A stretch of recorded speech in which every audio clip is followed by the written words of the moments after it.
Hi everyone, Jen Shenk here, coming to you with the introduction to my December 2025 newsletter. A few days late, more than a few days late, but I've been very busy. We had people here over Thanksgiving, and I this week held my first ever client appreciation event, which I was pretty afraid to do, to be honest. I didn't know if people would come. I wasn't sure what to think, but I got brave and I coordinated with a local photography studio, and I provided complimentary to clients, referral sources, people who have paid attention to my business over the past 14 years. And I held these photography mini sessions where it was really cool. People came with their grandparents, their extended family, their babies, their teenagers. It was very, very heartwarming. And when I got home, my husband said, "How was it?" And I said, "I can't really describe it. It was wonderful." And I just feel very fulfilled. So I'm very excited to share the photos back with the people who came. Full rights to do whatever they want with them. If you did attend the event, you should, I would say by middle of this coming week, you should have your photos in your email box. So as usual, I am afraid to get through this introduction and having, forget a story, because I did that once. So I've got a little teleprompter behind me, and by little teleprompter, I mean a piece of paper taped to the wall. So if you see me looking up, it's just so I don't forget a story. So I'm going to make a prediction that this is my favorite story, this issue. And I've been meaning to do this. Every time I walk by my bookshelf at home, I look and I say, I'm going to write a story about this. Well, first of all, let me tell you this.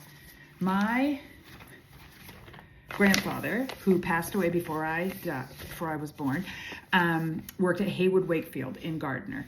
And Gardner was the chair city. And if you have any connection to Templeton, Winchton, and Gardner, you probably know someone who worked at Haywood Wakefield Furniture.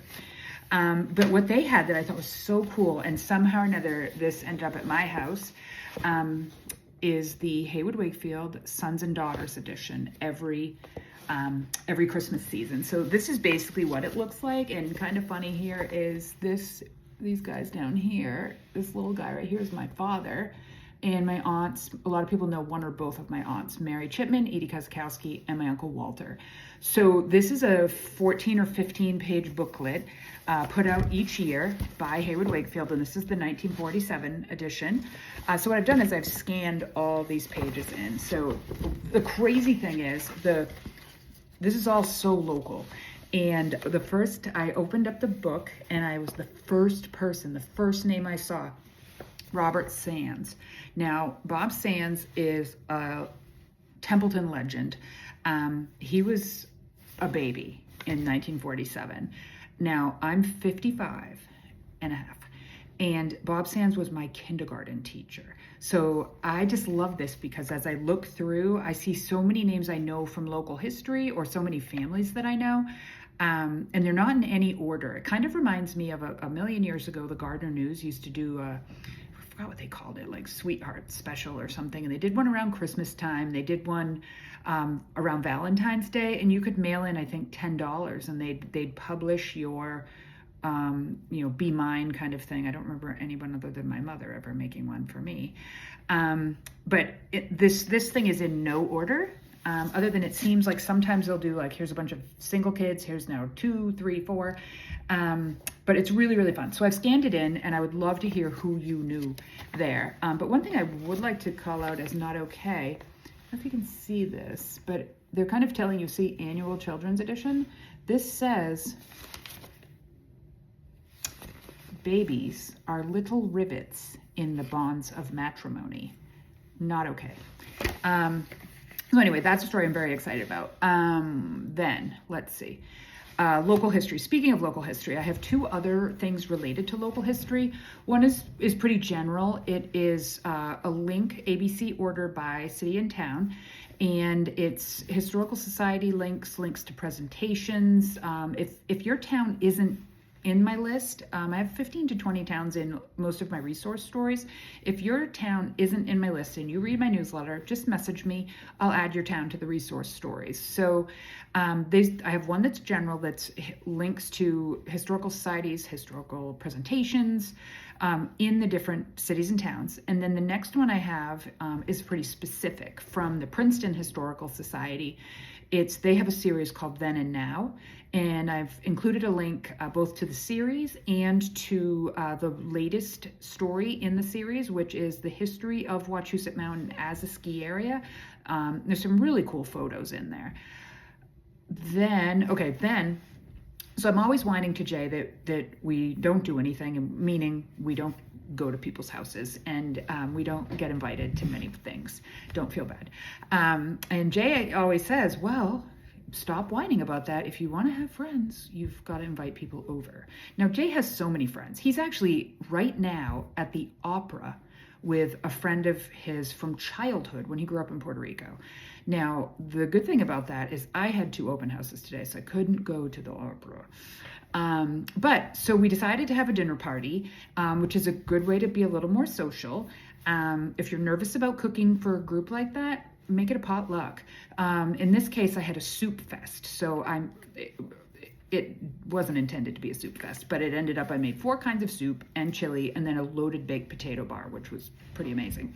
So people said, what should I bring? I said, well, either an appetizer or a dessert.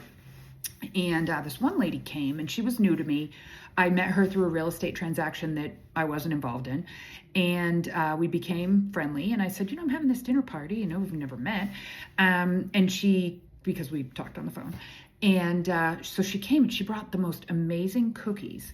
Not only were they beautiful, they smelled like real maple syrup. So her cookies were like Martha Stewart. So if we hadn't eaten them all, I would have kept one, even if it was stale, and I would have held it up for you. But so that just kind of inspired me to recognize that I'm a good cook and not any kind of baker or food artisan. So I did make a resource story of custom cookies and cupcakes in Central Mass, and her picture I used as the lead photo for that story. Brookbound Nursery.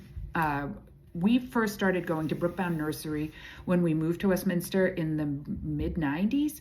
And Joni Anderson was the friendly face of Brookbound, and we would go there for gardening advice, planting advice, Mother's Day, birthdays, corsages, not wedding flowers. We didn't need wedding flowers.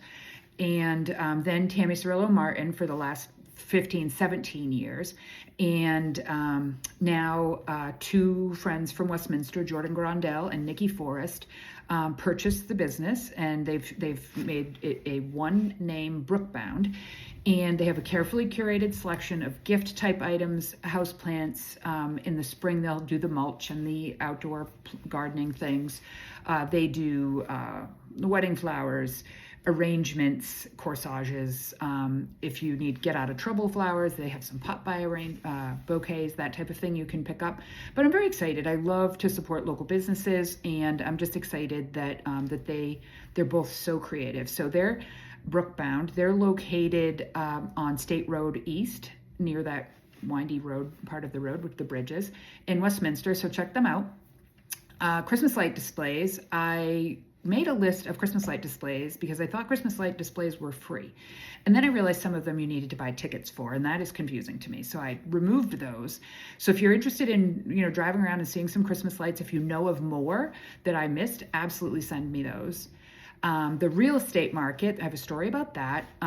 The bottom line is buyers are now having inspections, which feels a lot more balanced. And a lot of times buyers are also sellers and sellers are also buyers. So maybe sellers don't love on the selling side that there's more home inspections, but they do appreciate it when they're also buyers and they're on the buying side.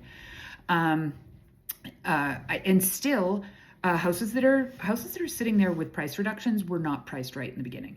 Houses that are priced right, I like to go with the Price is Right pricing, as high as we can get away with without going over.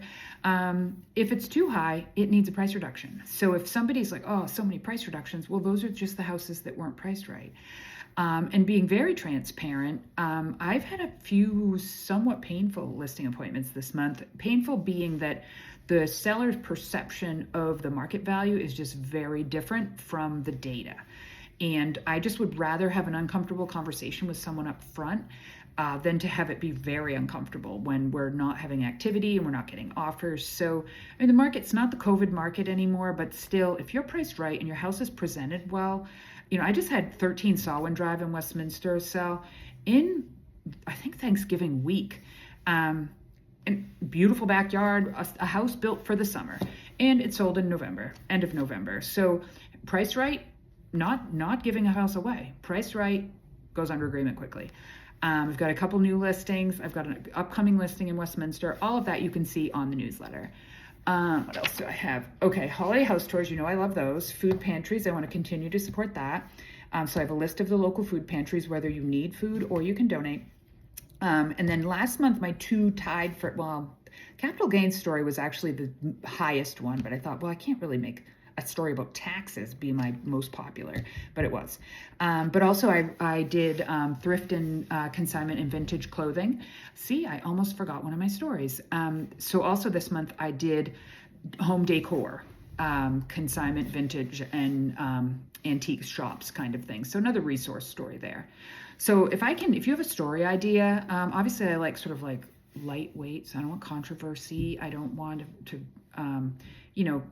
get on anybody's bad side. I just want to write resource stories. I want to be a resource. So if I can be any kind of resource for you, and you're not even sure, like people reach out to me for things that aren't even real estate. So whatever I can help with, just you can always find me on my Facebook or Instagram. You can call or text me at 978-870-9260, 978-870-9260. You can visit my website, jennifershenk.com. It's JENSHE, E is very important, NK.com, or you can email me at jennifershenk@kw.com. So by the next time I'm in front of you here, will be after Christmas, and I'm just looking forward to a healthy, I'm pretty healthy, a healthy and happy 2026. And if you have any story ideas or anything I can help with, just reach out, and I will see you in January.